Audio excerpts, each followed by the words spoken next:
আপনারা দেখছেন Bankura TV breaking news. Bankura TV YouTube চ্যানেলে আপনাদের স্বাগতম।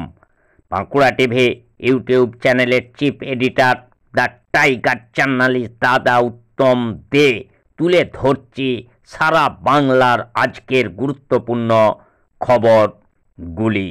Arambagh medical college and hospital এ অঙ্গদান সঞ্জীবনী অভিযান হয়ে গেল। হুগলি জেলার আরামবাগে পথনাটিকা র্যালি সেমিনারের মাধ্যমে শেষ হলো এই অঙ্গদান সঞ্জীবনী অভিযান। তাদের একমাত্র আশা অপর মানুষের সুস্থ অঙ্গর প্রতিস্থাপন ট্রান্সপ্লান্টেশন। জীবিত ব্যক্তির অঙ্গদান 18 বছর বয়সের ব্যক্তি আইনানুগ পথে অন্য রোগীর চিকিৎসার উদ্দেশ্যে সাইবার অঙ্গদান করতে পারে, যেমন কিডনি, লিভার অঞ্চলে উভয় শরীরে লিভার অংশ বৃদ্ধি পেয়ে স্বাভাবিক আয়তন লাভ করে। মৃত ব্যক্তির অঙ্গদান কাটিয়া মৃত্যুর পর একজন মানুষ তার বয়স বিশেষে এক হাতি অঙ্গ পিছু দান করে ঘটনাপন্ন রোগীকে জীবন দান করতে পারেন। সেই খবর আপনারা দেখতে থাকুন একমাত্র বাঁকুড়া টিভির পর্দায়, তার সঙ্গে আরও সারা বাংলার আজকের খবর। What does this mean and how does this work? When the donor's family gives consent about organ donation of the deceased, this is usually carried out in the 2 to 4 hours time frame, where the traffic police chart out the fastest route and the least time that it would take to cover the distance from the donated site to reach the transplantation site. Now the personnel is placed on different points along the route to blockade the roads, manage traffic and make sure that the ambulance does not run into any traffic, and the motorcade of around 4 to 5 vehicles are set off. It is basically the combined work of ambulance staff and the police authorities that make organ transplantation a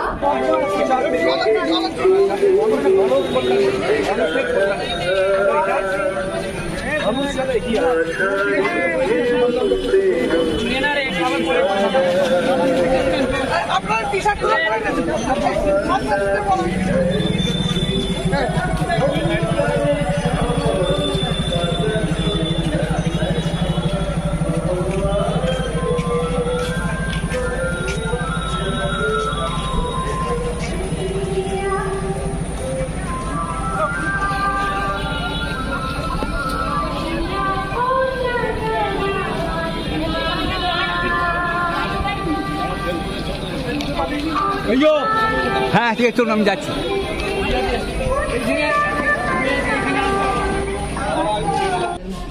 biryani packet ধরলে ভালো আছে। আমরা খাওয়া দাওয়া সম্ভব অর্গানটাকে তো organise করে ঠিক জায়গায় নিয়ে আসতে হবে।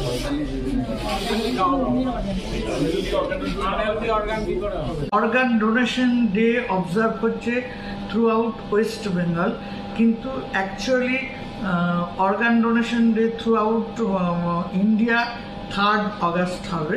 আমাদের স্টেটে 2nd অগাস্ট হচ্ছে। অর্গান ডোনেশন ডে এটা কি এই প্রোগ্রামটাকে একটা অ্যাওয়ারনেস প্রোগ্রাম বলতে পারেন। অর্গান ডোনেশন কাদের দরকার হয়? যে সমস্ত পেশেন্টদের অর্গান ফেলিওর হয়ে যাচ্ছে, ট্রিটমেন্টে সেই সমস্ত পেশেন্টরা সাড়া দিচ্ছে না, সাড়া দেওয়ার টাইম চলে যাচ্ছে, তখন সেই পেশেন্টদের বাঁচাতে গেলে একমাত্র অর্গান ট্রান্সপ্লান্ট করলেই বাঁচতে পারে। যেমন ধরুন কারো কিডনি সিকেডি বা কারো কিডনির অসুখ রয়েছে, কিডনি ফেলিওর হয়েছে, লিভার ফেলিওর হয়েছে, তাদেরকে কিন্তু আর ট্রিটমেন্ট করে বাঁচানো যাচ্ছে না। তাদের একমাত্র বাঁচার সোর্স হচ্ছে যে অর্গান ট্রান্সপ্লান্ট ট্রান্সপ্লান্টেশন, যে কোনো একজন মানুষের কাছ থেকে কিডনি বা লিভার নিয়ে আমরা যদি ওই মানুষের শরীরে প্রতিস্থাপিত করি, ট্রান্সপ্লান্ট করি, তাহলে সেই মানুষকে বাঁচানো যাবে। এবার কারা কারা আমাদের এই অর্গান ডোনেট করতে পারেন? আমরা যেটার জন্য আমরা আজকে পথনাটিকা করছি, আমরা সেমিনার করছি, আমরা ডিবেট করছি, র্যালি করেছি, সেটা হচ্ছে যে সমস্ত পেশেন্টদের ব্রেন ডেথ হয়েছে কিন্তু কার্ডিয়াক ডেথ হয়নি, সেই সমস্ত পেশেন্টদের কাছ থেকে আমরা অর্গান নিতে পারি। সেটা ধরুন একটা সিভিয়ার রোড অ্যাক্সিডেন্ট হয়েছে, রোড ট্রাফিক অ্যাক্সিডেন্টে পেশেন্টের ভীষণভাবে ইনজুরি হয়েছে, তখন হসপিটালে নিয়ে আসার পর দেখা গেল তার ব্রেন ডেথ হয়েছে কিন্তু তার heart is beating at that moment. তখন আমরা কি করতে পারি, সেই সমস্ত ওই পেশেন্টকে আর বাঁচানো যাবে না, কিন্তু ওই পেশেন্টের কাছ থেকে আমরা অর্গান নিয়ে যে সমস্ত পেশেন্টদের অর্গান ফেলে রয়েছে তাদের শরীরে প্রতিস্থাপিত করলে সেই সমস্ত পেশেন্টদেরকে আমরা বাঁচাতে পারবো। এইটা হচ্ছে আমাদের আজকে মেন থিম, যে সমস্ত পেশেন্টরা জীবন মরণ মানে একদম সংকটে রয়েছেন, একদম ডেড বডি থেকে কিন্তু এই অর্গান নেওয়া যাবে না, যাদের ব্রেন ডেথ হয়েছে কিন্তু কার্ডিয়াক ডেথ হয়নি, সেই সমস্ত পার্সনদের কাছ থেকে আমরা অর্গানটা ট্রান্সপ্লান্ট করতে পারি। আর আমরা নিজেদের আত্মীয়দের কাছ থেকে ডোনার হিসেবেও নিতে পারি। কিন্তু আমরা এইটা আজকে সবাইকে, জনগণকে বার্তা দিতে চাইছি যে সমস্ত অ্যাক্সিডেন্টে নিজেদের পরম আত্মীয়রা অ্যাফেক্টেড হয়েছে তারা যেন মরে যাওয়ার জন্য আমরা অপেক্ষা করব না, তারা যখন হসপিটালে রয়েছে, ডাক্তারবাবু যখন বলছেন যে ব্রেন ডেথ হয়ে গেছে কিন্তু কার্ডিয়াক ডেথ হয়নি, তাদের কাছে আমরা আমাদের হসপিটালের কোঅর্ডিনেটর থাকে, কাউন্সিলর থাকে, তারা বোঝান পেশেন্ট পার্টিকে যে এই পেশেন্টকে তো আর ফেরানো যাবে না, কিন্তু এই পেশেন্টের কাছ থেকে আমরা অর্গান নিয়ে আমরা অনেক মানুষকে দিতে পারি, তাদের জীবনের মান উন্নত করতে পারি, তাদের জীবন দান করতে পারি। এই বার্তাটা আমরা আজকে সবার সাধারণ জনগণের কাছে পৌঁছে দিতে চাইছি। একটু নাম? আমি এই কলেজের MSVP ডক্টর ইন্দ্রা দত্ত।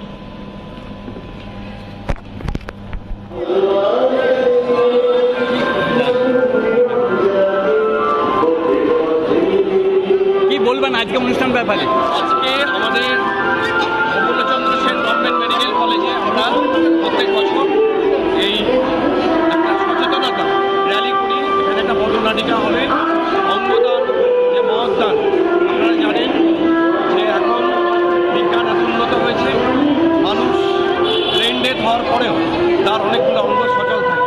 সেই অঙ্গগুলো যদি আমরা অন্য মানুষের কাজে লাগাতে পারি, অন্য মানুষকে জীবনদান করতে পারি, সেই জন্য মানুষের মধ্যে সচেতনতা বৃদ্ধি করার জন্য, মানুষকে জানানোর জন্য যে আপনারা ব্রেন ডেথ হওয়ার পরে সেই মানুষের অঙ্গগুলোকে অন্য মুমূর্ষ মানুষের জন্য দান করুন। কারণ যেখানে অঙ্গদান করা হয় সেই অঙ্গদানের অঙ্গটিকে গ্রিন করিডর করে যে হাসপাতালে মুমূর্ষ মানুষ রয়েছেন, অঙ্গের জন্য অপেক্ষা করছেন, সেখানে পাঠানো হয়। এটা গভর্নমেন্টের একটা উদ্যোগ। সুতরাং আমরা সেইখানে আরামবাগবাসীকে এবং সারা পশ্চিমবঙ্গবাসীকে সচেতন করার জন্য আমরা আজ অমূল্যচন্দ্র সেন গভর্নমেন্ট মেডিকেল কলেজের পক্ষ থেকে এই বার্তাটা দিতে চাই যে আপনাদের আত্মীয় পরিজন যদি কেউ মারা যান, সে যে বয়সেরই হোক, তাহলে তার যদি ব্রেন ডেথ হওয়ার পরে তার অঙ্গকে দান করুন। একটা অঙ্গ দান করলে 5-6 জন 7 জন 8 জন জীবন দান হতে পারে। আপনার নাম? আমার নাম ডক্টর সুব্রত ঘোষ, এখানকার শিশুরোগ বিশেষজ্ঞ। শুনলেন আপনারা? ঠিক আছে।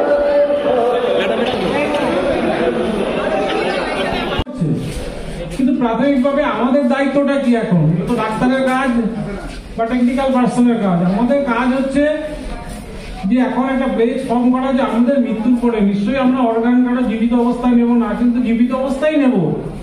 কিন্তু আমরা বলছি ব্রেন ডেথ হবে, বডি অ্যালাইভ থাকবে। সাধারণত অ্যাক্সিডেন্ট পেশেন্ট বা খুব জটিল কিছু পেশেন্ট, কারণ আমরা খুব বয়স্ক পেশেন্ট বা খুব ছোট, তাদের কাছ থেকে অর্গান নিতে পারি না।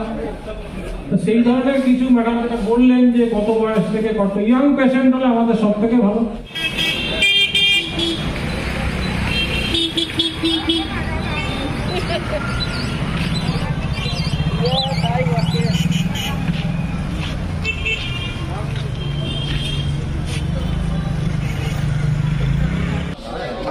হ্যাঁ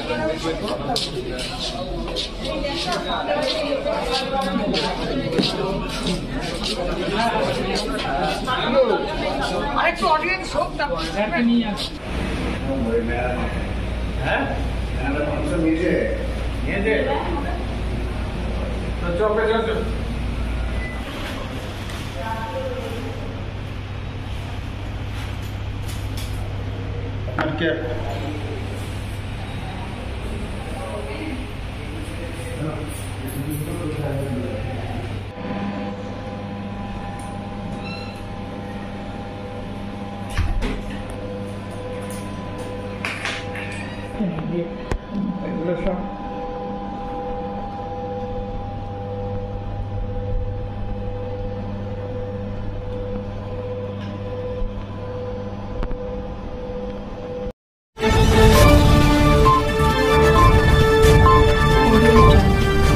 আপনারা দেখছেন বাঁকুড়া টিভি।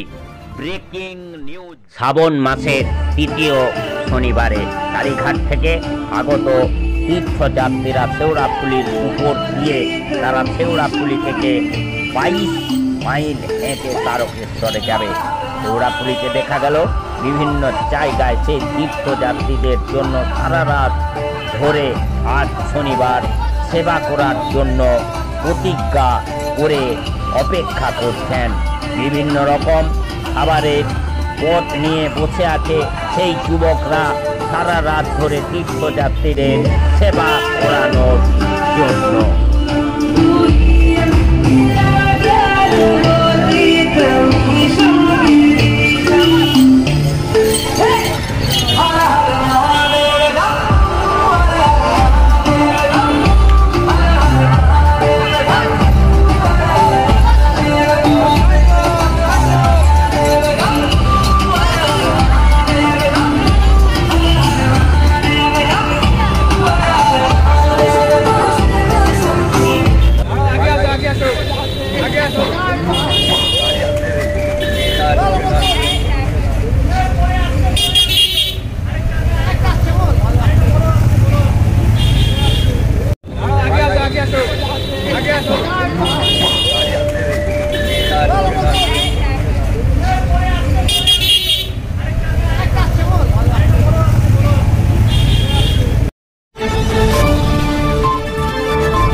আপনারা দেখছেন বাঁকুড়া টিভি।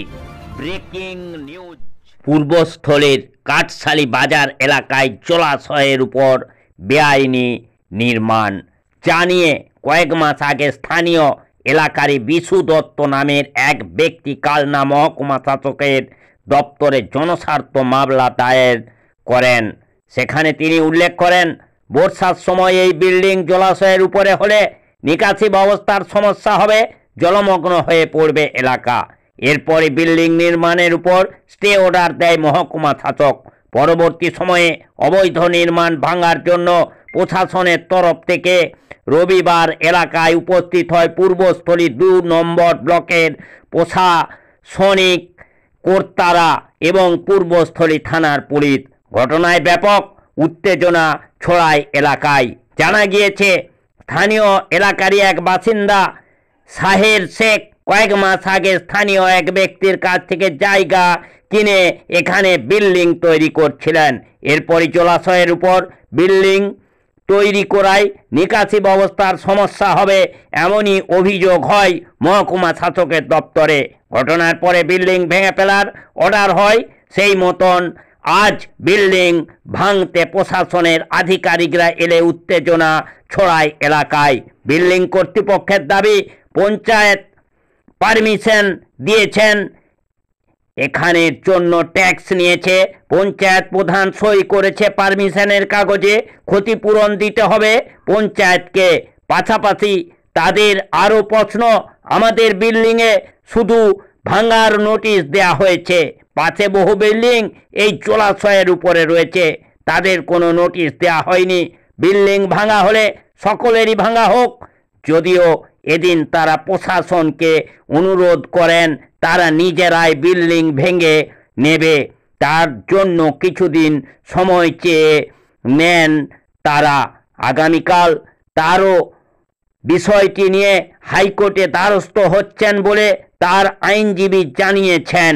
যদিও এ প্রসঙ্গে পঞ্চায়েত প্রধান উপপ্রধান কোনো মন্তব্য করতে রাজি হননি।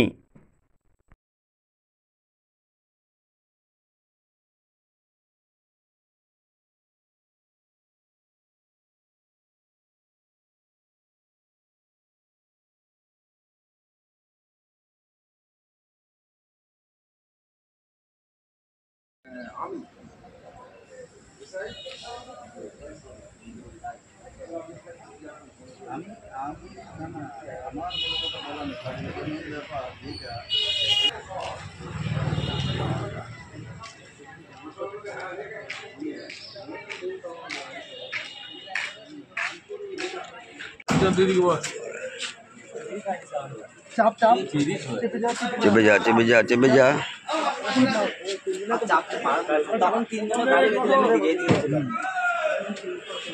বস চলো চলো চলো চলো চলো চলো চলো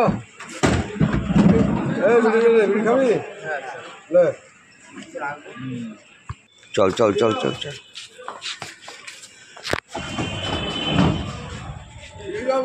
হ্যাঁ চলো। এইবারে আর সব কি করতে আসে অত্যাচার শেষ নাই কি চুরি করবি রে টোটো চুরি করেছিলিস? আচ্ছা কাঁসাশালী বাজারে যে বিল্ডিংটা হচ্ছিল, ওটা আমরা পঞ্চায়েত থেকে পারমিশন নিয়ে আমরা বিল্ডিংটা শুরু করি। কিভাবে পারমিশন নিয়েছেন? পঞ্চায়েত থেকে আমরা গিয়েছি, আমাদের কাগজপত্র সবকিছু দেখে আমাদের এইটা কি দেখাচ্ছেন? এইটা কি দেখাচ্ছেন? এটা পারমিশন, এটা আমি দেখাচ্ছি, এটা আমার পারমিশন সই করেছে, প্রধান সই করেছে। প্রধানে সই আছে? হ্যাঁ সই আছে, প্রধানে সই আছে, প্রধান সই করেছে। ট্যাক্স নিয়েছে? হ্যাঁ ট্যাক্স নিয়েছে, সরকারি ট্যাক্স। হ্যাঁ নিয়েছে। সে কাগজ কোথায়? হ্যাঁ এখানে আছে। তা ওই ট্যাক্স পায় তারা এখন তাদের জায়গায় আছে, তারা নেই কাছে না, তারা আমাদের পাশে নেই আজকে। আপনারা এখন কি চান? এখন আমি চাই পঞ্চায়েত আমার ক্ষতিপূরণ দিই। কত টাকার ক্ষতি হয়েছে আপনাদের? আমার 20 লাখ টাকা ক্ষতি হয়েছে। তাদের দেখা যাচ্ছে না এখন? না, তাদের আমি এখন দেখতে পাচ্ছি না। কি নাম আপনার? আমার নাম সাহেবা বিবি। কাউকে কি টাকা পয়সা দিয়েছেন এই ঘরের জন্য? দুলাল টাকা নিয়েছে। কত টাকা? দুলালকে তাও কিছু পয়সা দিয়েছি, স্বামী জানে, আমি অত বলতেছি কত টাকা দিয়েছে। দুলালটাকে? দুলাল ওই তো এখানেই থাকে, পঞ্চায়েতই থাকে। আর কে নিয়েছে? আর ওরাই নিয়েছে, সবাই ভাগযোগ করে নিয়েছে। সবার নাম তো আমি জানি না, তো আমি বলবো কি করে? কি নাম আপনার? আমার নাম সাহেবা খাতুন বিবি। আর যার ঘর ভাঙছে সেটা কে হয় আপনার? সেটা আমার স্বামী। আমি যে আমাদের যে কাষ্টশালী বাজারে যে বিল্ডিংটা হচ্ছিল, আমরা পঞ্চায়েত থেকে পারমিশন করিয়েছি, মেম্বার প্রধান সবাই সই করেছে। প্রধান সই করেছে? হ্যাঁ সই করেছে, সই এখানেই আছে দেখুন। আচ্ছা, তাহলে সই করেছে। এখন আমাদের বেআইনি অভিযোগে আমাদের ঘরটা ভাঙা হচ্ছে। আপনারা কি ট্যাক্স দিয়েছেন এর জন্য? সরকারি যে ট্যাক্স, তার কি কোনো রসিদ আছে? হ্যাঁ ট্যাক্সের রসিদ আছে, এই যে তার রসিদ, ট্যাক্স কাটিয়েছে। ও এটা সরকারিভাবে দিয়েছেন? হ্যাঁ সরকারিভাবে ট্যাক্স কাটাইছি আমরা। তো পঞ্চায়েত প্রধান কি বলছে আপনাদের যে পারমিশন দেওয়ার পরে? এখন পারমিশন দেওয়ার জন্য পারমিশন দিয়েছে, এখন আমরা বলতে যাচ্ছি, এখন আমাদের বলছে যে আমাদের কিছু করার নেই। তাহলে টাকা যেগুলো নিয়েছে তাহলে পঞ্চায়েত আমার ক্ষতিপূরণ দিতে হবে। এখন পঞ্চায়েত যেখানে আটকাতে পারছে। ঘর কি ভাঙা শুরু হয়েছে? হ্যাঁ শুরু হয়েছে। পুলিশ এসছে? পুলিশ এসছে। আপনারা তো ঘর কি করেছিলেন? আপনারা কতদিন আগে ঘর শুরু করেছিলেন? আমরা 5-6 মাস আগে শুরু করেছি। ঘর ছিল, ওখানে দোকান ছিল, দোকান ছিল। আমরা একজনের সাথে জায়গা কিনেছি, তার সাথে কিনেছি, জায়গা কিনেছি 1 বছর হলো, 6 মাস হচ্ছে ঘর হচ্ছে। আপনাদের জন্য এর জন্য কি কেউ টাকা পয়সা নিয়েছিল? পঞ্চায়েত দিয়েছে, টাকা নিয়েছে। এমনি আলাদা করে কেউ কি নিয়েছে? হ্যাঁ নিয়েছে। কে নিয়েছে? প্রধান নিয়েছে, কাজল নিয়েছে, প্রধানের নাম আমি জানি না। তো এখন আপনারা কি চান? আপনারা কি মামলা করবেন? মামলা করবো, পঞ্চায়েত আমার ক্ষতিপূরণ দিলে আমি আর কিছু চাই না। কি নাম আপনার? আমার নাম সাহেবা বিবি। যে ঘর করেছে তা সে কে হয় আপনার? আমার স্বামী। এখানে আমাদের বাজারে আমরা একটা নতুন বিল্ডিং বানাই, সেই বিল্ডিংটা কাঁসাশালী বাজারে আমরাও বানিয়েছি, আগে যারা বানিয়েছে তারাও বানিয়েছে, একসাথেই বানানো হচ্ছে। আর একটা দোকান আছে, একসাথেই বানানো হচ্ছে। তো আমাদেরকে নোটিশ করা হয়েছে, অন্য দোকানকে নোটিশ করা হয়নি। এবং আমাদের নোটিশ করা হয়েছে বলে এই বাজারে যতজনই আছে সবই খালের ওপর আছে, পুকুরের ওপর আছে। তার রেকর্ড আমরা জমা দিয়েছিলাম এসডিওর কাছে, যে আমাদের যে কমপ্লেন দিয়েছে আমরা সকলের জন্যই কমপ্লেন দিলাম, তাহলে সকলকেই ডাকা হোক। আমাদেরকে যেমন চিঠি করা আছে ওদেরকেও চিঠি করা হোক, ভাঙলে সকলকেই ভাঙা হোক। তো অতএব না করে আমরা মুসলমান বলে শুধু আমাদের দোকানটাই ভাঙা হলো, অথবা অন্য কোনো দোকান ভাঙা হলো না।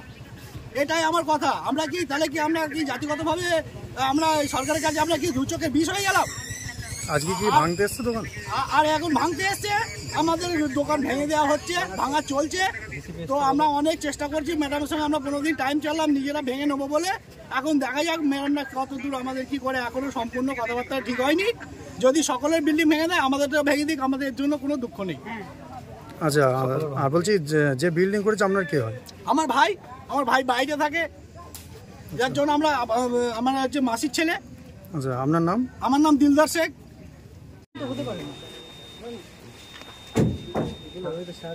না অন্য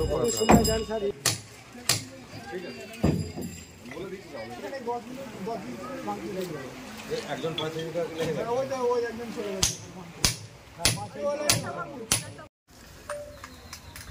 চুপি কাষ্টশালী বাজারের কাছে আমাদের পূর্বস্থলী পঞ্চায়েতের অধীনে একটা ক্যালভার্ট আছে। সেই ক্যালভার্টের নিচে একটা অবৈধভাবে বিল্ডিং খাড়া হয়েছে।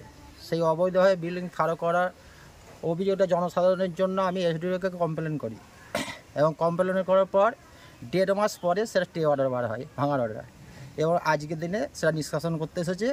এবং এরপর থেকে জানি যে পূর্বস্থলী প্রধান সে লিখিত অভিযোগ বা পারমিশন দেয় করতে বিল্ডিংটাকে, এবার তার যদি নিষ্কাশন করা হয় তাহলে তদন্ত মানে পুলিশ প্রশাসন তদন্ত করে মানে উপযুক্ত পূর্বস্থলী প্রধান যেন উপযুক্ত শাস্তি হয়, এইটা আমি চাই। আচ্ছা, ওখানে কি একটাই বিল্ডিং হয়েছিল না আরও আছে? ওখানে চতুর্দিকে বিল্ডিং আছে জলাশয়ের মধ্যে। তা সেগুলোর ব্যাপারে কি বলতে চাইছেন? সেগুলো কমপ্লেন যদি করতে হয় করবো, জনসাধারণ যদি বলে তাহলে করবো কমপ্লেন। আচ্ছা, আপনার নাম? বিশ্বনাথ দত্ত। এখানে আজকে কি হয়েছে? এখানে আজকে যেটা হয়েছে, প্রথমত কাষ্টশালী মার্কেটটা পুরো মার্কেটটাই আছে খালের উপর, যার শ্রেণী হচ্ছে খাল। তার সত্ত্বেও স্পেসিফিক শাহ শেখের নামে একটা কমপ্লেন করা হয়েছে পলিটিক্যাল ইনফ্লুয়েন্স, এবং সেই কমপ্লেনের ভিত্তিতে আজকে এসডিও সাহেব অর্ডার দিয়েছে। কিন্তু কি অর্ডার দিয়েছে? এসডিও সাহেব যে অর্ডারটা দিয়েছে সেই অর্ডারটা আমার ক্লায়েন্টকে সে অর্ডার দেওয়া হয়নি, আজকেও দেওয়া হয়নি। আজকে ফিজিক্যালি সেই কপি দেখানো হয়েছে, দেখানো হওয়ার পর এবং নিয়ে নেওয়া হয়েছে। সুপ্রিম কোর্টের এরকম অনেক জাজমেন্ট আছে যেখানে বলা হয়েছে যে কোনো এক্সিকিউটিভ বডি কোনো ইলিগ্যাল কনস্ট্রাকশন ডেমোলিশন করতে গেলে তাকে তার 7 দিন হোক, 10 দিন হোক বা 15 দিন আগে হোক তাকে নোটিশ করতে হয় বা অর্ডার কপি অ্যাটাচ করতে হয় প্রপার্টিতে। আচ্ছা, আপনার মক্কেল যে বেআইনি নির্মাণ করেছে এর কি কোনো অনুমতি নিয়েছে? হ্যাঁ, আমার ক্লায়েন্ট পূর্বস্থলী পঞ্চায়েত অফিস থেকে প্রধানের কাছ থেকে পুরোপুরি পারমিশন নিয়েছেন এবং প্রধান ইনকোয়ারি করেছেন। ইনকোয়ারি করার পর প্রধান বিল্ডিং স্ট্রাকচার দেখেছেন এবং সেখানে সই করেছেন। প্রধান নিজে সেখানে সই করেছেন। তারপরে তাতে কি কোনো ট্যাক্স ফ্যাক্স নিয়েছে সরকারি? এবং আমার ক্লায়েন্ট যেটা সরকারি পঞ্চায়েত অ্যাক্টের যে নিয়ম আছে সেই নিয়ম মেনে সরকারকে ট্যাক্স দিয়েছেন। ট্যাক্সের রসিদ আমার ক্লায়েন্টের কাছে আছে। আজকে কি প্রধান এসছে? আজকে আমরা প্রধানকে দেখতে পাইনি। আপনারা এখন কি চান প্রধানের? আমরা এখন যেটা চাইছি, যেহেতু এই কনস্ট্রাকশনের যে অর্ডারটা এক্সিকিউট করা হচ্ছে সেটা সরকারি বা সুপ্রিম কোর্টের যে রুলিং আছে সেই রুলিং ভায়োলেশন করে করা হচ্ছে, তাই আগামীকাল আমরা কলকাতা হাইকোর্টে যাচ্ছি এবং এসডিও সাহেব অর্থাৎ যারা এক্সিকিউটিভ বডি যিনি আছেন ওনাদের এগেনস্টে আমরা হাইকোর্টে আগামীকাল রিট ফাইল করছি। কী নাম আপনার? আমার নাম মোস্তফা শেখ, আমি শাহ শেখের আইনজীবী।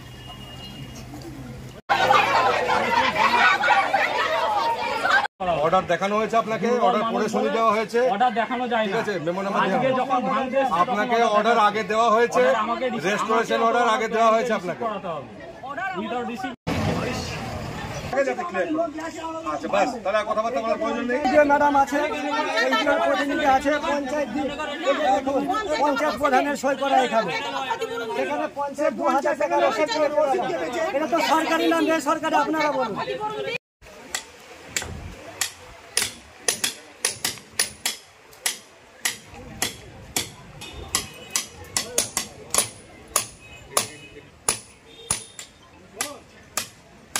ঠিকঠাক করে কথা বলুন, ঠিকঠাক করে মালিক কথা বলবেন না, বাজে ভাবে কথা বলবেন।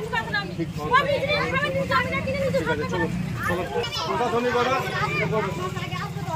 অর্ডার এসছে, দেওয়া হয়েছে, দেওয়া হয়েছে।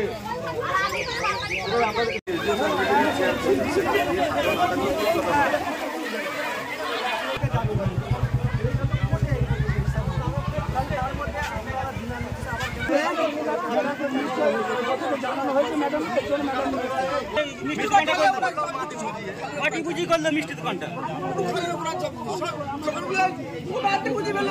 করা হচ্ছে, দয়া করে আপনারা এখানে জায়গাটা খালি করে দিন। একটি সরকারি কাজ চলছে, সেই কাজে দয়া করে কেউ বাধা সৃষ্টি করবেন না। আর রাস্তায় যে চলাফেরা করছে মানুষজন, তাদের যাতায়াতে কোনো অসুবিধা করবেন না। আপনারা এখানে থাকার জন্য যানজটের সৃষ্টি হচ্ছে এবং রাস্তায় মানুষের যাতায়াত, গাড়ি ঘোড়া যাতায়াতে অসুবিধা হচ্ছে এবং আমাদের সরকারি কাজেও অসুবিধা হচ্ছে। সরকারি কাজে বাধা দিলে বা অসুবিধার সৃষ্টি করলে সেই ক্ষেত্রে আপনাদের বিরুদ্ধে আইনানুগ ব্যবস্থা গ্রহণ করা হবে। যেটা করা হয়েছে এইটা অথবা আমার সঙ্গে না না আপনি শেষ করতে, আমি যখন যে কোনো কেসে অ্যাপিয়ার করি তার একটা অর্ডার হয়, সেই অর্ডার আমাকে দেওয়া হয়নি। তাহলে কি অর্ডার হবে? আমাকে তো তার মানে কি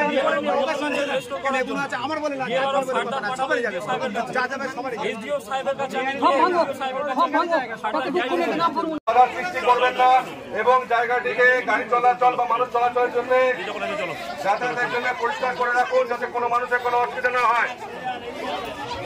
যদি কেউ কোনো কিছু করেন বা বাধা সৃষ্টি করেন, তার বিরুদ্ধে আইনানুগ ব্যবস্থা গ্রহণ করা হবে। বারে অনুরোধ করছি, যাদের এখানে জড়ো হয়েছে তাদেরকে বারে অনুরোধ করছি, আপনারা এখান থেকে সরে যান এবং নিজের নিজের কর্মস্থলে, নিজের ব্যবসায়ী স্থলে আপনারা চলে যান, নিজের কর্ম করুন। আমরা এই অনুরোধ প্রত্যেককে করছি। এখানে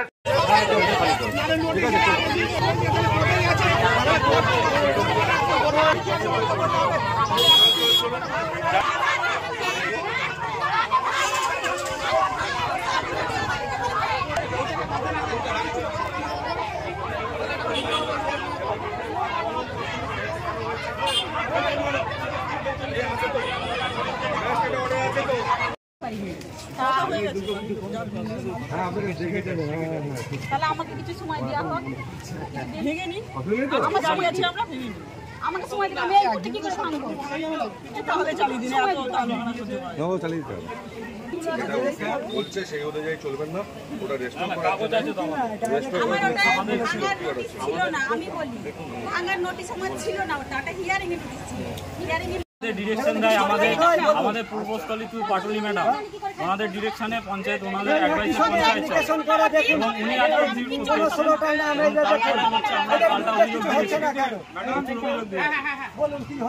এই যে পঞ্চায়েত প্রধান পারমিশন দিয়েছে, সই করেছে উইথ বিল্ডিং স্ট্রাকচার, সেটা হচ্ছে বিডিও ম্যাডামের কনসেন্টে আছে। তারপরে উনি ইচ্ছা করে পলিটিক্যাল ইনফ্লুয়েন্স করে আমাদের এই বিল্ডিংটা ভাঙ করে। আমরা ভেঙে আস্তে আস্তে ঠিক করে নেবো, আমরা তারপরে টিনে চালু করে নেবো।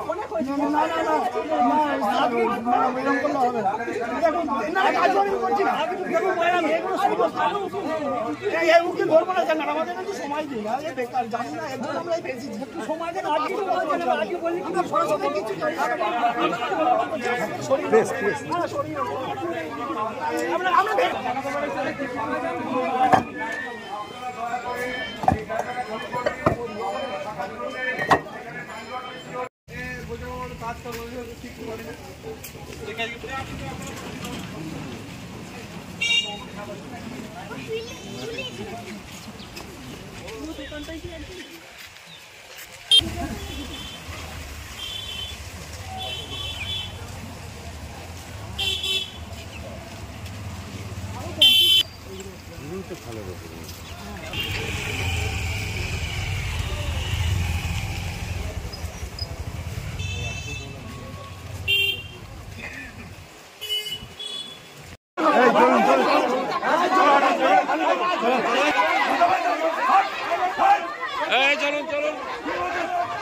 রাখতে পারেন, তাই তো? বিএলআর আমাকে কোনো অর্ডার করেনি। আপনাকে আপনাকে বলেছে আপনি রেখে দিতে পারেন, তাই তো?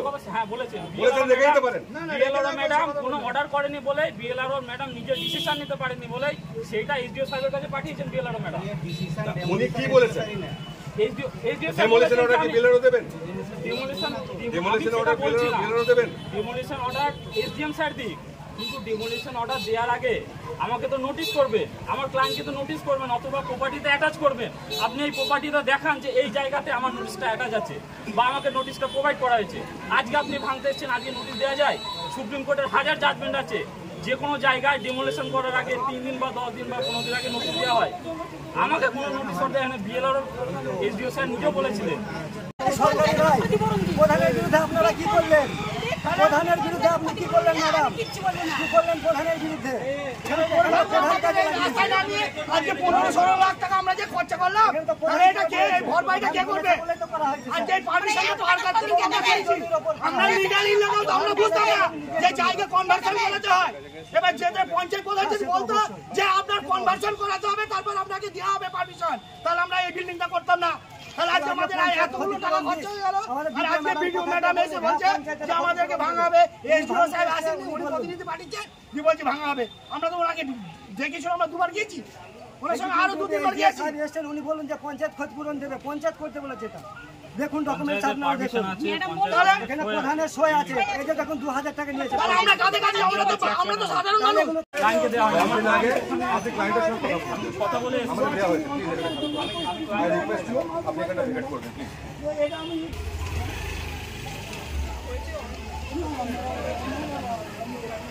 প্লিজ। কিন্তু কেস হয়ে যাবে। পুলিশ কাজ করতে এসছে, ডিসিশন আছে, ভিডিও আছে। ঠিক আছে, আপনি আর কাজ করতে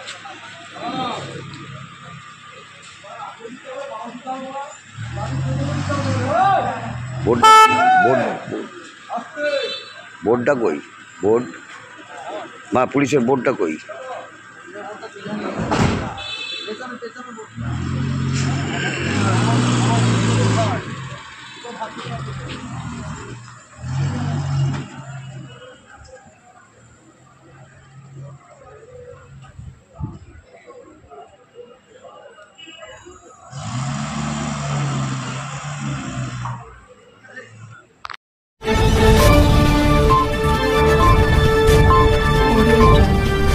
আপনারা দেখছেন বাঁকুড়া টিভি ব্রেকিং নিউজ।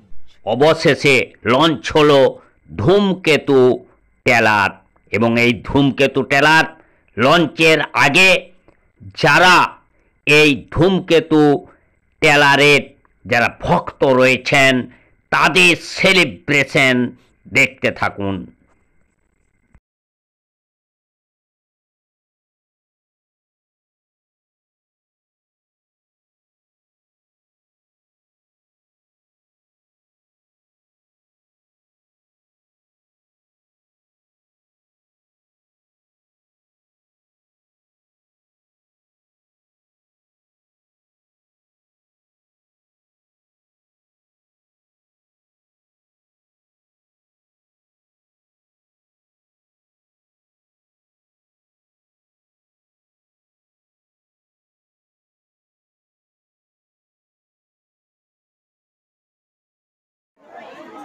কি মনে পড়ে, কি কথা মনে পড়তে পারে?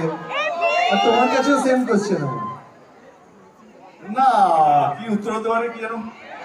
এমনি ওকে না না, but see the thing is that কে রোহন, একটা জিনিস let me be very clear, আমার মনে হয় যে তোমরাও সহমত হবে যে এই জন্মে অন্তত আমি আমার নাম থেকে শুভশ্রীকে সরাতে পারবো না, বা শুভশ্রী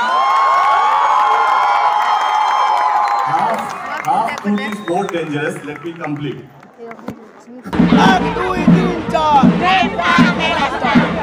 কেমন লাগছে আজকে? হেভি মজা হয়েছে। মানে আমাদের কাছে এই দিনটা খুবই, মানে আমাদের কাছে স্বপ্নের দিন হতে চলেছে। অনেক বছর পর আমরা একসঙ্গে দেখতে পাচ্ছি এই অস্ট্রেলিয়া জুটিকে আমরা আবারও সামনাসামনি দেখতে পারবো। সত্যি আমরা খুব ইমোশনাল হয়ে পড়েছি।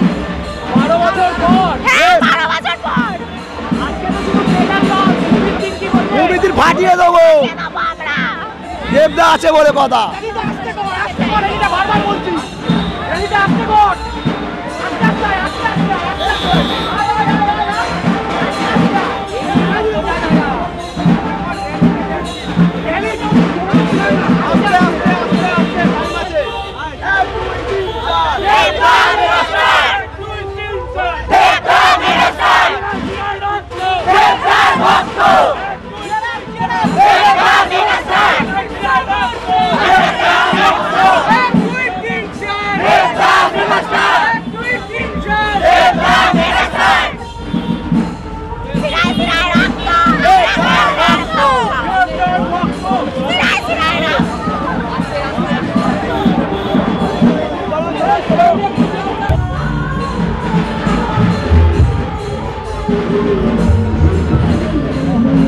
ঠিক আছে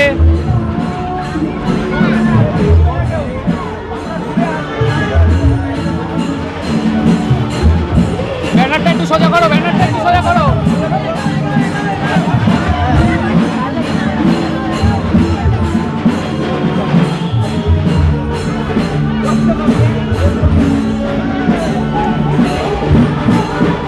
কেমন লাগছে? কতটা এক্সাইটেড? খুব এক্সাইটেড। একদম দুজন ফেভারিট ছোটবেলায় জুটিকে একসাথে আবার দেখতে পাবো। প্রচুর এক্সাইটেড। সবাইকে দেখতে বলবো, আশা করি সবাই খুব এক্সাইটেড।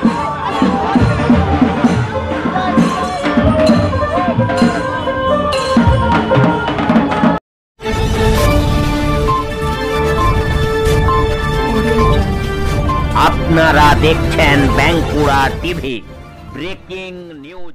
আজ গোপন সূত্রে অবৈধ অস্ত্র রাখার তথ্যের ভিত্তিতে ব্যারাকপুর পুলিশ বিভাগ রহড়া থানার অধীনে একটি অভিযান চালায়। এই অভিযানের সময় মধুসূদন মুখার্জি বয়স 66 বছর, ভীম মুখার্জির পুত্র নামে একজনকে গ্রেপ্তার করা হয়েছে।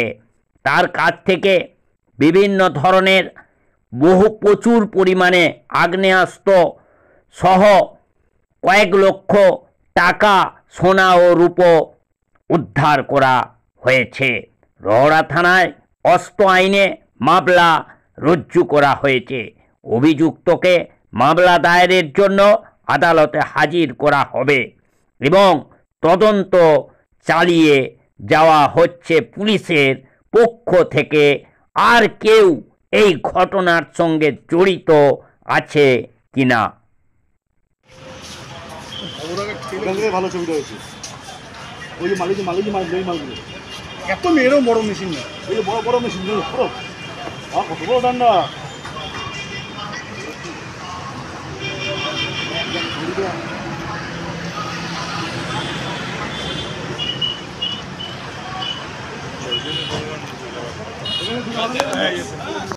মোদিরা কি বলবে?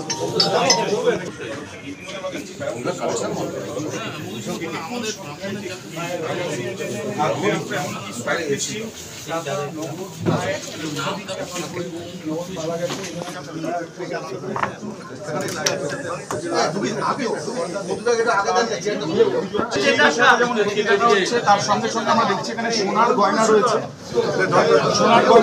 এবং তার সাথে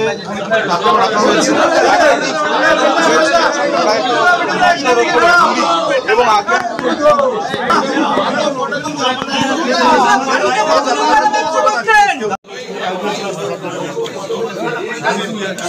বনগা বাটারে চলে যেতে হবে।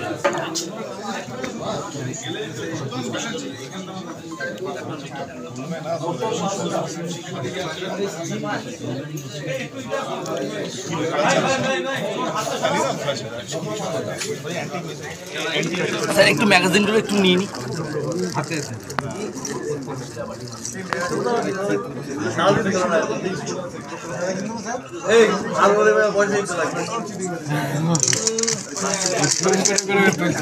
একদিনের জন্য বাংলাদেশকে আটকাতে হবে ডিগ্রি করে।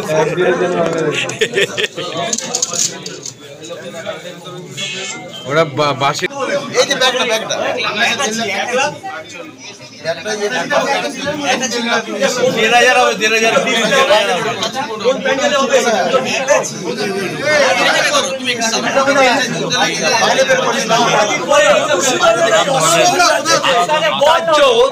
দিদি অর্থাৎ গোয়েন্দা বিভাগের পুলিশ অফিসাররা কি কাজে লাগাতো এই অস্ত্র ভান্ডার, কোথা থেকে এই অস্ত্র এলো?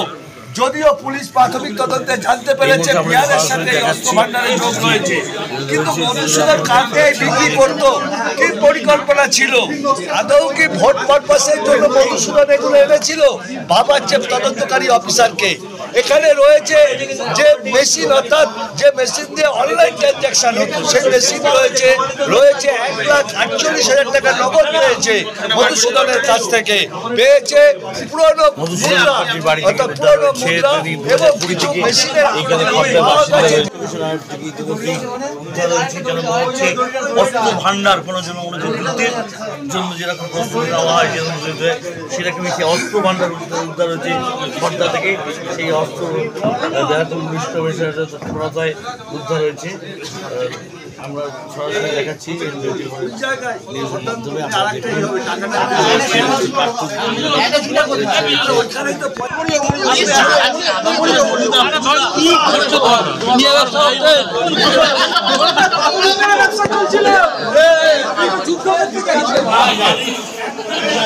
ধরে নেবে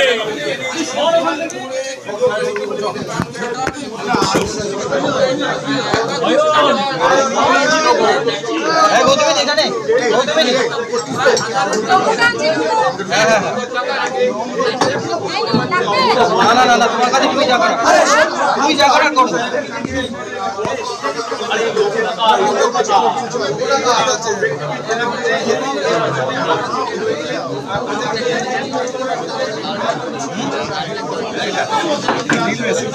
পুজোতে ডিসপ্লে করলে হয়তো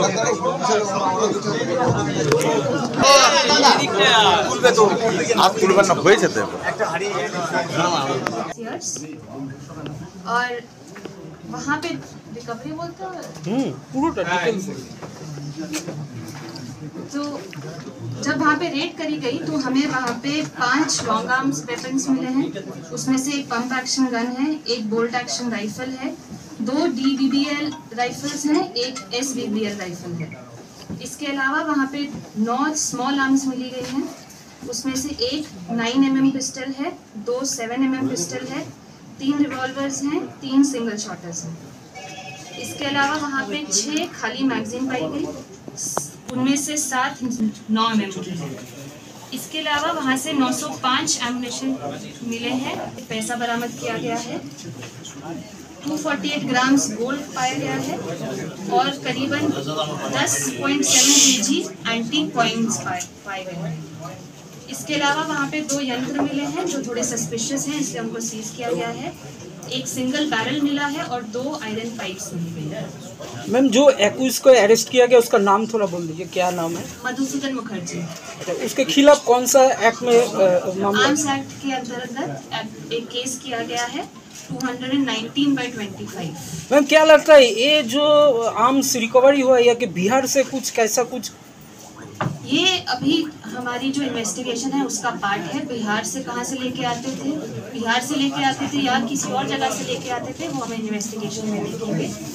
डीडी डिपार्टमेंट को संदेह था कि ये जो व्यक्ति हैं ये अवैध आपके आर्म्स में डील करते हैं, इसीलिए डीडी ने धौड़ा थाना के साथ मिलकर वहाँ पे एक रेड की जिसमें ये सारा सीजन हुआ है। Thank you ma'am.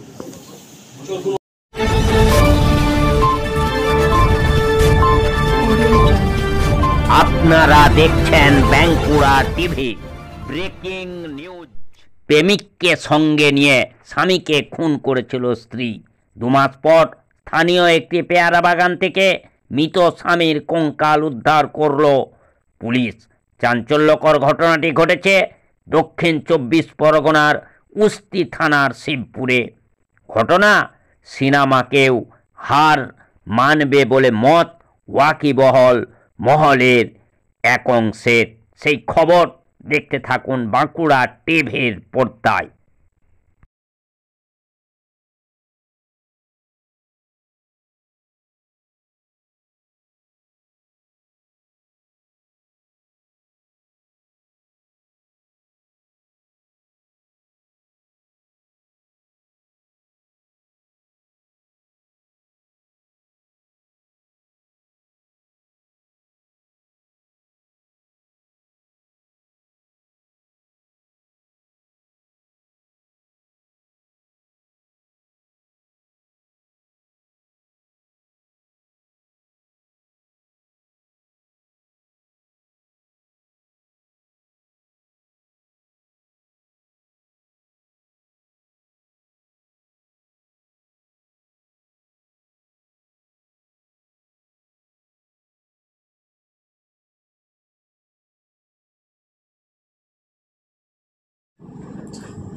তো মে মাসের লাস্ট উইক নাগাদ আমাদের কাছে তনুজা বিবি বলে হরিহরপুরের কুস্তি হরিহরপুর পাড়ার একজন মহিলা এসে কমপ্লেন করেন যে তার স্বামী মিসিং আছেন, তো খুঁজে পাওয়া যাচ্ছে না, কোনোভাবে যোগাযোগ করা যাচ্ছে না।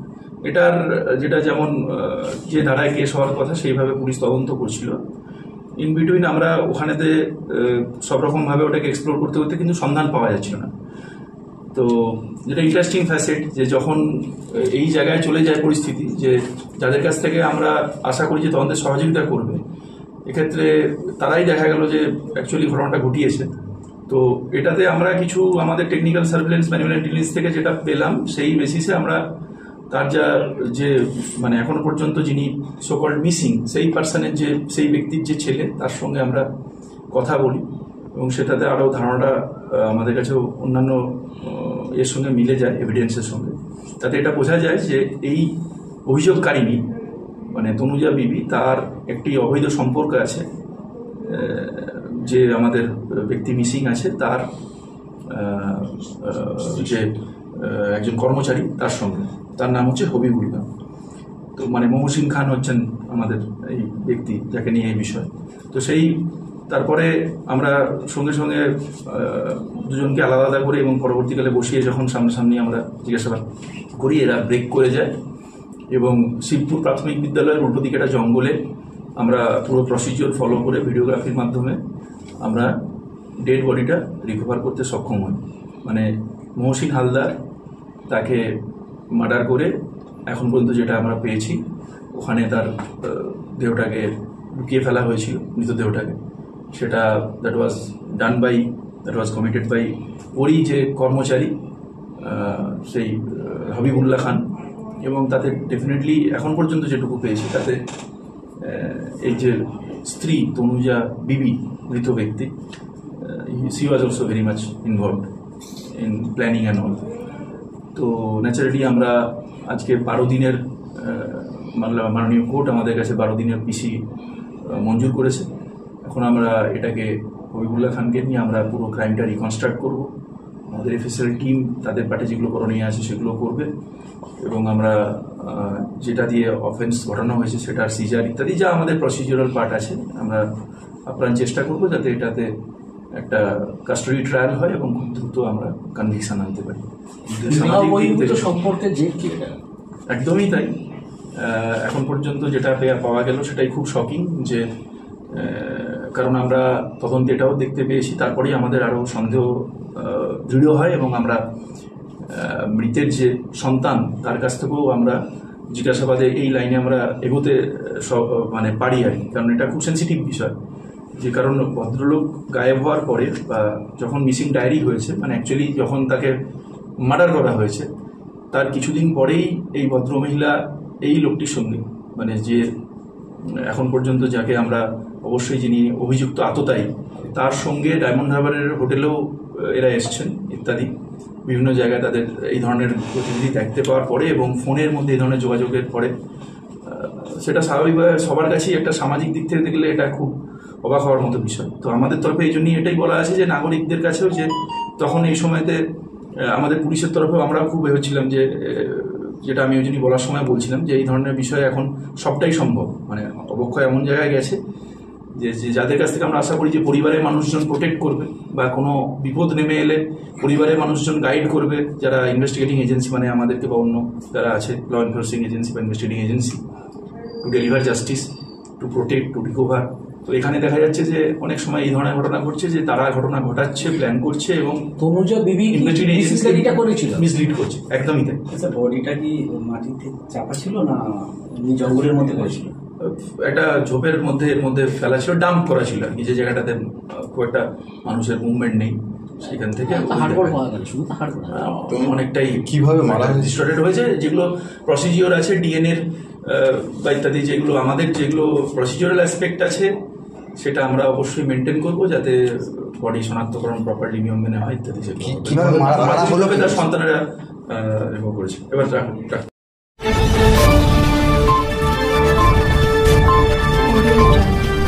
আপনারা দেখছেন Bankura TV breaking news. Raspur, Ghanashyampur, Amarpur, Jagannathpur, Santoshpur, Mohanpur, Basantapur, Maheshpur গ্রামের চাষিবৃন্দ দীর্ঘ 3 বছর যাবৎ ডাকাতিয়া থেকে জল ঢোকার জন্য চাষাবাদ করতে পারছেন না।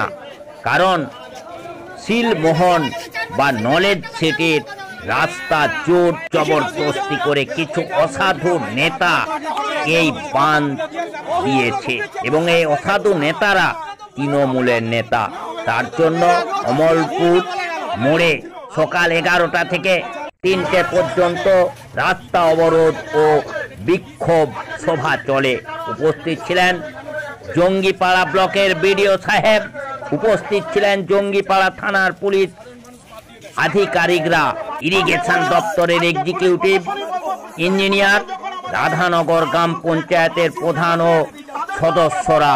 প্রতিশ্রুতি দিয়েছে সুইচ গেট করে জল নিকাশের ব্যবস্থা করে দেবে ডাকাতিয়া খালের পর্যাপ্ত জল, আর চাষের ক্ষতি হবে না।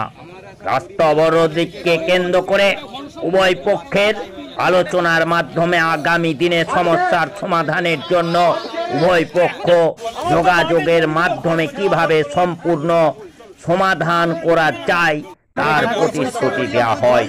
আশা করা যায় বিধায়ক এবং দপ্তরের ভারপ্রাপ্ত আধিকারিকরা এই বিষয়ে সচেষ্ট হবেন এবং সমস্যার সমাধান হবে। এই খবর দেখতে থাকুন একমাত্র প্রতিবাদী চ্যানেল বাঁকুড়া টিভিতে। আমাদের এটা যে জল প্লাবিত হয়ে আছে দেখতে পাচ্ছি, এটা কিন্তু কৃত্রিমভাবে বন্যা সৃষ্টি করা হয়েছে। এটা কিন্তু কোনো বৃষ্টির জলে নয়। আমাদের যে ডাকাতিয়া খাল, যে বর্ধমান থেকে ডাকাতিয়া খাল আসছে, সেই খালটি থেকে মুন্ডুলিকার দিক দিয়ে একটি বাইপাস চলে গেছে, যেটা হাওড়া জেলায় গিয়ে মিশে যাচ্ছিল। সেই জায়গাটাতে নলেজ সিটি যে প্রকল্প, যেটা আব্বাস সিদ্দিকী বা নওশাদ সিদ্দিকী মহাশয় ওনারা তৈরি করেছিলেন, তখন একটি রাস্তা তৈরি করেছিলেন। সেই রাস্তা তৈরি করার পর ওখানেতে প্রায় বিঘে 2-3 জমি ডুবে যাচ্ছিল, সেই জমিটা ডোবেনি। তারপরে সেটা ডিবিসির জায়গায় ওখানকার সাধারণ মানুষ এবং আমাদের নেতাদের কিছু মদতে সেই বাঁধটা পুরো একদম পার্মানেন্ট বাঁধ দিয়ে দেওয়া হয়, যার ফলে এই যে ডাকাতিয়ার জল, এই ডাকাতিয়ার জল মানে ব্যাকে আমাদের এদিকে এসে বন্যা সৃষ্টি করছে। আমরা বহুবার, প্রায় দীর্ঘ 3-4 বছর ধরে এটা হচ্ছে, বহুবার বহু জায়গায় জানিয়েছি। আমরা কোথায় জানিয়েছি? আমরা জেলা পরিষদে জানিয়েছি, পঞ্চায়েত সমিতি জানিয়েছি, পঞ্চায়েত প্রধানকে জানিয়েছি। পঞ্চায়েত প্রধান আমাদেরকে একটু হেল্প করেছেন, এটা অবশ্যই, এবং সেচ দপ্তরে জানিয়েছি বা সিএম ম্যাডামকেও জানিয়েছি, এবং দিদিকে বলো যে নাম্বার, সে নাম্বারে ফোন করেও বলেছি। দিদির কানে অবশ্যই গেলে এটা অবশ্যই কাজ হতো, কিন্তু সেই জায়গায় কাজ হচ্ছে না। দিদি অবশ্যই কাজ চান, আমাদের অবশ্যই দিদি ভালো মানুষ, তিনি কাজ করতে চান। সেই জন্য নবান্ন থেকে কিছু আধিকারিকদেরকে পাঠিয়েছিলেন কিছুদিন আগে। যখন সেই আধিকারিকরা এসে এই বন্যা প্লাবিত জায়গা ইনকোয়ারি করলেন, এবং ইনকোয়ারি করার পর যখন সেই সিলমোহন যে বাঁধ, সেই জায়গাটার নাম হচ্ছে সিলমোহন, সেই সিলমোহন বাঁধ যখন কাটাতে যাওয়ার জন্য একটা ইনকোয়ারি করতে চান, তখন আমাদের এমএলএ সাহেব সেন্সিস চক্রবর্তী মহাশয় এবং সভাপতি সাহেব তমাল চন্দ্র সাহেব এবং আরও অন্যান্য বর্গ ব্যক্তি, ওনারা কিন্তু ফোন করে ডেকে নেন। ডেকে নেওয়ার পর সেই আধিকারিকরা জানান যে আমরা 20 মিনিটের মধ্যে আপনাদের কাছে আসছি। আমরা সকাল 11:30 থেকে বসেছিলাম, কিন্তু 4টে পর্যন্ত আমরা বসে থাকার পরেও তারা কিন্তু আর আসেনি। আমরা এই জায়গাটা কিন্তু দীর্ঘদিন ধরে ভুগছি। আজকে আমাদের এমএলএ সাহেব দীর্ঘ 3 বছর এই রাস্তার উপর দিয়ে যাতায়াত বন্ধ করে দিয়েছেন, যদি কোনো চাষির ক্ষোভের মুখে পড়তে হয় সেই কারণে। আমাদের এই জায়গাগুলোতে মানে আগে খুব সুন্দরভাবে চাষ হতো এবং খুব সুন্দরভাবে কোনো জল দাঁড়ানোর কোনো ব্যাপার ছিল না। কি চাষ হতো? আমাদের এখানে ধান চাষ হয়, আলু চাষ হয়, তিল চাষ হয়, সবই চাষ হয়। কিন্তু নিচে এলাকাটা বেশিরভাগ ধান চাষ হয়, কিন্তু আলু চাষ, তিল চাষও হয়। একদম নিচে সংলগ্ন যেগুলো জমি, সেগুলোতে 2 টাইম ধান চাষ হয়। কিন্তু এখন যেটা হচ্ছে যে আমাদের যেটা বৃষ্টির জলে না, নদীর ব্যাকে জল ঢুকছে, নদীর জল ঢুকছে। আমাদের যদি সিলমোহনে বাঁধটা কাটিয়ে দেওয়া হয় তাহলে কিন্তু ওটা পরিষ্কার হয়ে যায়। এটা কিন্তু ব্রিটিশ আমলে বেরোনি, আজকেকার বেরোনি না, ব্রিটিশ আমলে বেরোনি। আর এই বাঁধটা কিন্তু আমি জানি না কি করে ডিবিসির জায়গায় একটা সাধারণ মানুষ বাঁধ দিয়ে দেয়। ডিবিসির কি কোনোদিন চোখে পড়েনি? একটা নদীর গতিপথে কোনোদিন তার মুখে কি কোনোদিন কোনো বাঁধ দেওয়া যায়? আপনাদের কাছে জিজ্ঞেস করছি, একটা নদীর মুখে কোনোদিন কোনো মানে বাঁধ দেওয়া যায়? চলমান নদীর উপর কোনো বাঁধ দেওয়া যায়? আর তার থেকেও বড় কথা হচ্ছে একটা ডিবিসির জায়গায় একটা এত বড় বাঁধ হয়ে গেল, আজকে প্রায় এই বাঁধটা করতে মিনিমাম 10 থেকে 12 দিন টাইম লাগবে। ডিভিসি কি কোনো চোখে পড়েনি? এইভাবে কিন্তু আমরা বাঁধটা কোথায় দিয়েছি? বাঁধটা বলতে আমাদের এখানে আব্বাস সিদ্দিকী বা নওশাদ সিদ্দিকী যে একটা প্রজেক্ট করছে নলেজ সিটি, সেই নলেজ সিটির মানে পার্শ্ববর্তী জায়গায় যেটা আমাদের বেরোনি ছিল, বিটিসে বেরোনি ছিল, যে জায়গাটার নাম হচ্ছে সিলমোহন। সেই সিলমোহনের জায়গায় এই বাঁধটা সৃষ্টি হয়েছে। আমরা বিডিও সাহেবকে জানিয়েছি, বহু জায়গায় জানিয়েছি, বারবার আধিকারিকরা আসছে, বারবার আশ্বাস দিয়ে চলে যাচ্ছেন, কিন্তু কোনো প্রতিক্রিয়া হয় না। নাম কি? শুভজিৎ সিংহ রায়, শুভন শান্তি।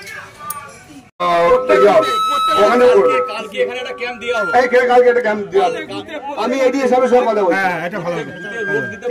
স্যার এডি সাহেবের সঙ্গে কথা বলতে কালকে ক্যাম্প দেব বলে। না না, আমি ফাইনাল কথা বল, ফাইনাল কথা বল। এখানে হোক না, কালকে এখানে স্পেশাল ক্যাম্প হোক না, এটা ভালো। হ্যাঁ, কালকে এখানে হোক, আমরা আমাদের কাছে রিকোয়েস্ট অবরোধটা তুলে নেন। হ্যাঁ, সবচেয়ে ভালো কাজে কাজ করতে। এখানে চাষিদের একটা ডিমান্ড আছে, কালকে এখানে একটা শস্য বীমা ক্যাম্প করবে এই অমরপুর মোড়ে। হবে হবে ঠিক আছে। এবার তো আমরা মিডিয়া সব আসলাম, সেটা বললেন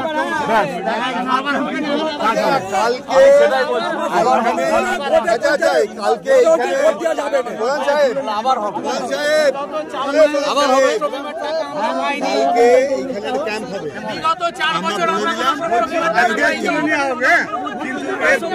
কাজ না হয় কাকা 3 মাস দেখুন, কাজ না হলে আবার হবে।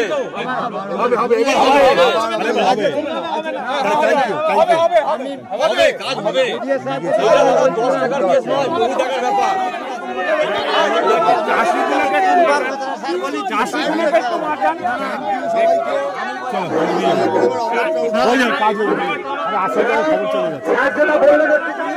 চলে দিচ্ছে। আমাদের সরকারি কোনো ভর্তুকি চাই না, আমাদের পার্মানেন্ট সলিউশন চাই, আমাদের আন্দোলন চলবে। আমরা বিগত 4 বছর ধরে প্রতিশ্রুতি পেয়ে যাচ্ছি, কোনো কাজ হয়নি। আমরা প্রশাসনের কাছে প্রশ্ন করেছিলাম যে বাংলা বৈধ না অবৈধ, এইটা আমাদের প্রশাসন উত্তর দিতে পারেনি।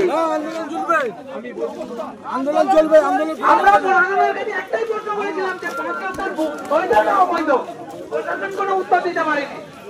আমাদের অবরোধ চলছে, চলবে।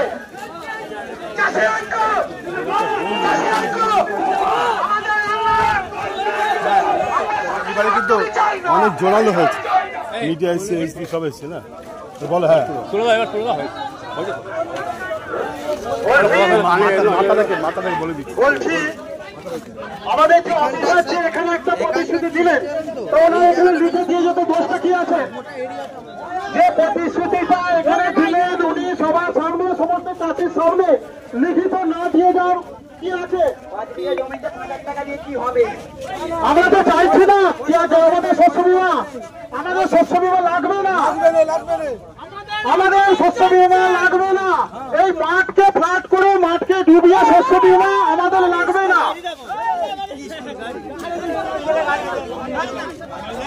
দাদা শোনো না, ওনারা তো সব বললো। আমার হাত জোর করে রিকোয়েস্ট, এখানে কালকে করুন, হাত জোর করে রিকোয়েস্ট। আমাদের সবসময় আমাদের পাশে আছি, আমি নিজে সব সময় আমাদের পাশে আছি, সব সময় আমাদের পাশে আছি।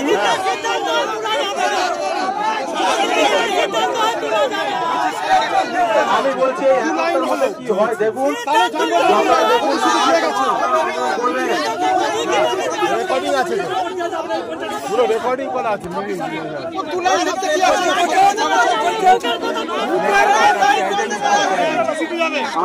সাধারণ মানুষের অসুবিধা হচ্ছে, মাথায় রেখে অবস্থা শুনে নিই।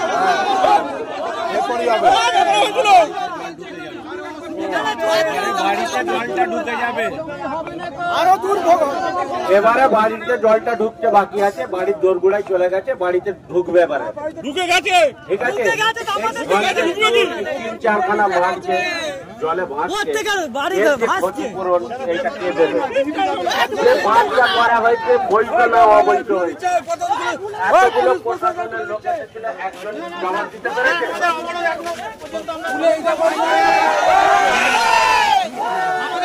চলছে আমাদের অবরোধ চলছে।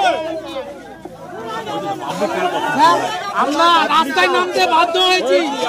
আমরা সরকারি ভর্তুকি চাই না। আমাদের দেখুন কি অবস্থা।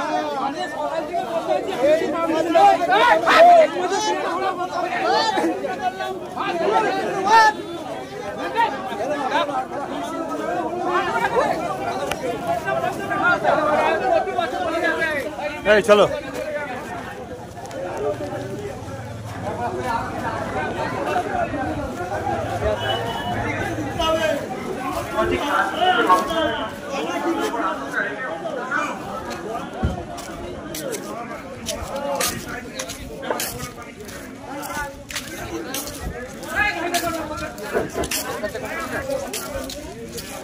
আমি প্রশাসনের কাছে অনুরোধ করবো, মিডিয়ার সাথে কিন্তু ওরা একটু অ্যালার্ট হয়েছে, বুঝেছো?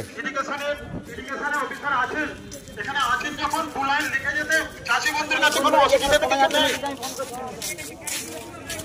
আমরা 2টো লাইন খালি লিখে দিয়ে যাক। আমরা 25 সালের এই আন্দোলনটা 2 লাইনে লিখে দিয়ে যাক। আমরা কাউকে বলতে হবে না, চাষি বন্ধুকে কাউকে অনুরোধ করতে হবে না, চাষি বন্ধু নিজে তুলে দেবে। 2 লাইন লিখে দিই। আমাদের শান্তিপূর্ণ অবরোধ চলছে, চাষের কাছে অবৈধ মাঠ নির্মাণ করা হলো কেন? প্রশাসন জবাব দাও, প্রশাসন জবাব দাও। আমাদের শান্তিপূর্ণ অবরোধ চলছে, চাষের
এই সমস্যার সমাধান হবে না। পানা উপরে ভাস নিচে দিয়ে জল যাচ্ছে।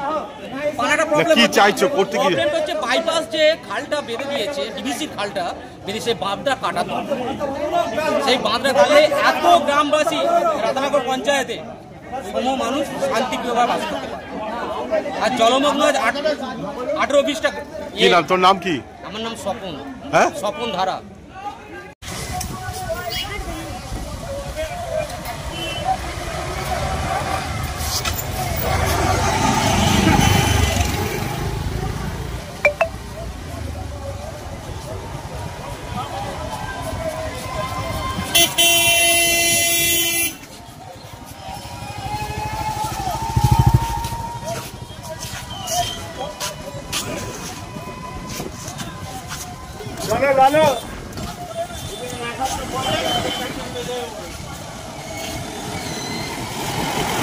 দেখুন পরিস্থিতিটা ঠিক একটা সমাধান দেখবেন। দেখুন খেটে এসে থাকবে, এসে বাড়িতে আরাম। এই যে জলটা, এই কাশের জল নয়। আজকে ওইখানে তো শুধু এই মাঠে রোজগার কি এই মাঠেই তো, আমাদের ভাত ভিক্ষা এই মাঠ। এইটা কত বছর ধরে হচ্ছে? এটা আজকে হচ্ছে আপনার ধরুন 19 সালে আমরা দিয়েছে, বাঁধরা দিয়েছে 20 সাল থেকে, সেই 20 সাল থেকে আমরা আন্দোলন করছি স্যার, এর কোনো প্রতিক্রিয়া করেনি। আমরা তো বলবো, আশা করি এটা সিএম অর্থাৎ দিদিমণির কানে এখনো বার্তাটা পৌঁছায়নি। এনারা এখানে যখনই না কেউ আধিকারিক আসছেন তাদেরকে ওখানে সমিতি ডেকে নিচ্ছেন, এমএলএ ডেকে নিচ্ছেন। এই তো দুদিন আগে রাজ্য তরফ থেকে এলেন, তারা এলেন, তাদেরকে বলছি, ওনারা বললেন ঠিক আছে আমরা ওই বাঁধে যাবো, ঠিক আছে করবো, তবু তারা বেরিয়ে চলে গেল। কি বললো, কিন্তু তারা এলো না, কারণ তো কিছু না, কিন্তু এলো না। এনারা কিছু শান্তি শৃঙ্খলা আমরা করছি, আন্দোলন করছি, কারণ চাষির পিছনে এখন দেখতে পাচ্ছি চাষির পিছনে কেউ নেই, যেটা দেখছি। যদি দিদিমণি এই সুরাহা করে, একমাত্র দিদিমণি এই সুরাহা করবে। থেকে আমরা একটু কাউকে অসম্মান করবো না, আমরা কিন্তু আমাদের আন্দোলন করতে বাধ্য নিয়ে করি। কি নাম? আমাদের দাবিটা কি অন্যায়? আমাদের দাবি হচ্ছে 2019 সালের আগে যেইভাবে বেলুনটা ছিল সেইভাবে আমরা বহাল চাইছি। আমরা আশা করি প্রশাসনের কাছে আস্থা রাখি, শুনবেন, শুনে কিছু একটা সুরাহা বের করবেন। আমাদের দীর্ঘদিন ফসল নষ্টের কাছে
অবৈধভাবে ডাকাতের খালের ওপর বাঁধ নির্মাণ করা হলো কেন? প্রশাসন জবাব দাও, প্রশাসন জবাব দাও।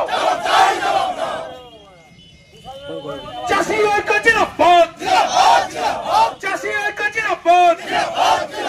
আমাদের শান্তিপূর্ণ পথ অবরোধ চলছে, আমাদের শান্তিপূর্ণ পথ অবরোধ চলছে। নদীর বাঁধ না কাটানো পর্যন্ত আমাদের অবরোধ চলছে, চলবে। নদীর বাঁধ না কাটানো পর্যন্ত আমাদের অবরোধ চলছে, চলবে। প্রত্যেকবার প্রতিশ্রুতি দিয়ে বাঁধ কাটানো হচ্ছে না কেন? প্রশাসন জবাব দিন। প্রত্যেকবারে প্রতিশ্রুতি দিয়ে বাঁধ কাটানো হচ্ছে না কেন? প্রশাসন জবাব দিন।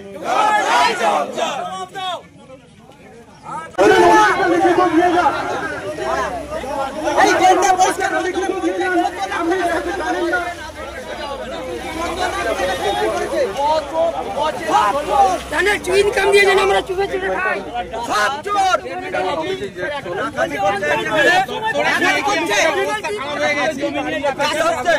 একটু খুলে দিন না স্যার, একটু খুলে দিলে সমস্যার সমাধান হয়ে যাবে।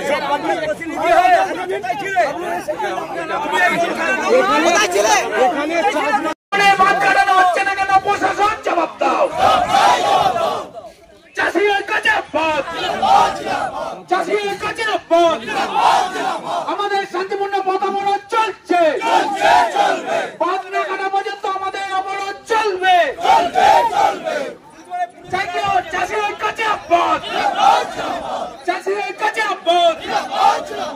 প্রশাসন জবাব চায়, বারবার বিপদটা রাধানগর অঞ্চল ফাঁসছে, এরা বলবে, এরা বলবে না। আমি চাইছি যতক্ষণ জলের নিকাশি রাধানগর অঞ্চলে হচ্ছে ততক্ষণ পর্যন্ত পথ অবরোধ চলবে। যত গাড়ি, যত মোটরসাইকেল, যত জনগণ আছে সবকে বন্ধ থাকবে। আসুক, ফোর্স আসুক, এমএলএ, এমপি, হ্যাঁ, এসপি, ডিএসপি সব আসুক, সব আসুক, বেটা দেখুক যে জলে আসছে। 3 কিলোমিটার পথ বাকি।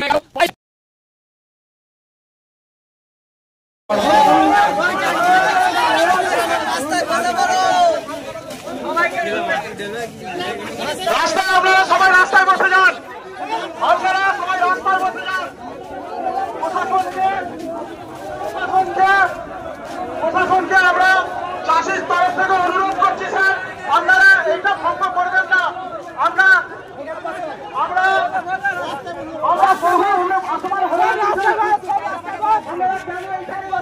বসো বসো বসো বসো, এই বসো রাস্তা, বসো বসো, এই রাস্তা বসো বসো, বসো বসো বসো বসো।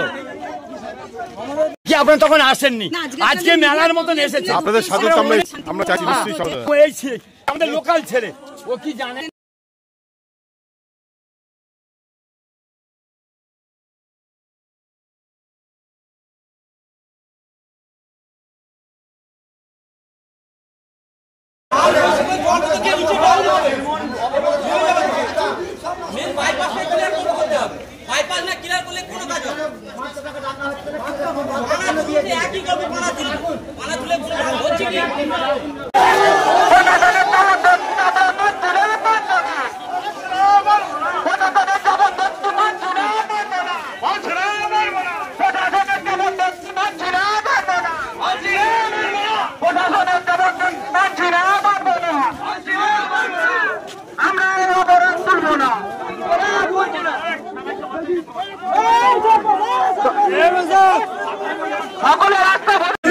সিলমোহরে একটা বাঁধ দেওয়া হয়েছে, 2019 সালে।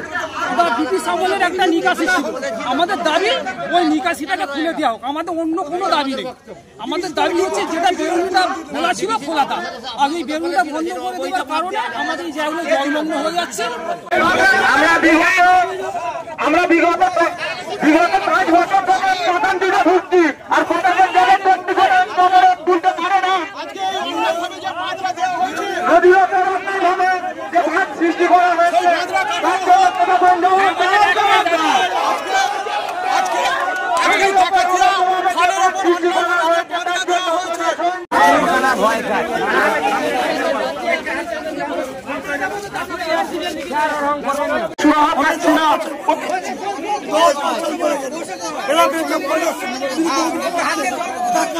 আজকে কেন পুলিশ আমাদের উপর জুলুম করবে?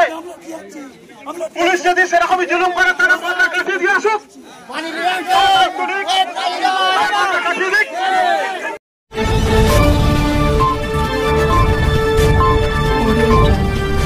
আপনারা দেখছেন বাঁকুড়া টিভি ব্রেকিং নিউজ। এই মুহূর্তে সবচেয়ে বড় ব্রেকিং, বিরোধী দলনেতা শুভেন্দু অধিকারীর উপর হামলা কোচবিহারে অর্থাৎ উত্তরবঙ্গে। তার গাড়ির উপরে তাকে চক্রান্ত করে মারার জন্য বড় বাঁশ দিয়ে হামলা কাঠগড়ায় তৃণমূল। এবং এই ঘটনাকে কেন্দ্র করে গোটা রাজ্য অশান্ত হয়ে উঠেছে। কাঁচড়াপাড়ায় প্রতিবাদ মিছিল চলছে, টায়ার চালিয়ে গোটা উত্তরবঙ্গ অশান্ত। অন্যদিকে মমতা বন্দ্যোপাধ্যায় এই ঝগড়া লাগিয়ে দিয়ে সেই চটি চাটা মমতা বন্দ্যোপাধ্যায় এর পুলিশ এই ঝগড়া লাগিয়ে দিয়ে ঘাটাল সফরে গেছেন। তিনি দেখাতে চাচ্ছেন তিনি তো কলকাতায় নেই, তাহলে কার নির্দেশে এটা হলো? অ্যাকচুয়ালি এই ঘটনা ঘটেছে বাঁকুড়া টিভির চিফ এডিটর দ্য টাইগার চ্যানেলের দাদা উত্তম দে। গোটা পশ্চিমবাংলাবাসীর উদ্দেশ্যে আমি বলতে চাই, এই শুভেন্দু অধিকারী বিরোধী দলনেতার উপর এই ধরনের ঘটনা, এই পুলিশের সামনে এই ধরনের ঘটনা, এই পুলিশ হচ্ছে চটি চাটা। পুলিশ চেয়েছিল শুভেন্দু অধিকারীকে হত্যা করা হোক ওখানে, এর সঙ্গে পুলিশও জড়িত। মমতা বন্দ্যোপাধ্যায়, অভিষেক বন্দ্যোপাধ্যায়ের চটি চাটা পুলিশ।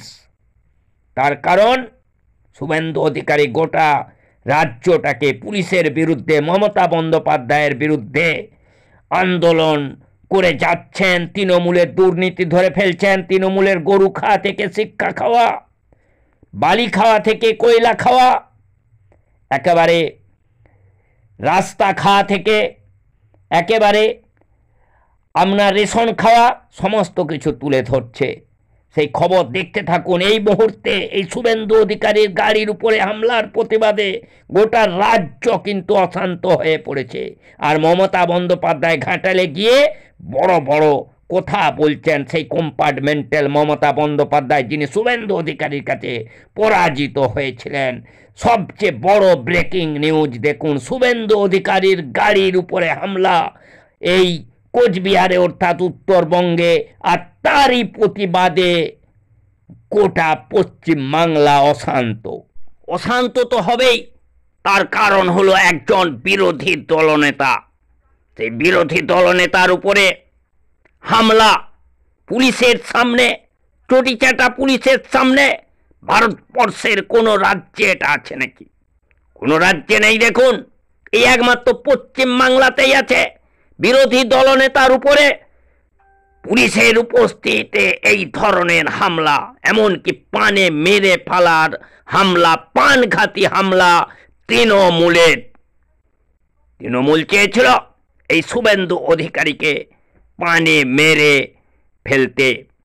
তাহলে পশ্চিম বাংলার এই যে রাজ্যপাল উনি কি করছেন, ভারতবর্ষের রাষ্ট্রপতি উনি কি করছেন, প্রধানমন্ত্রী কি করছেন?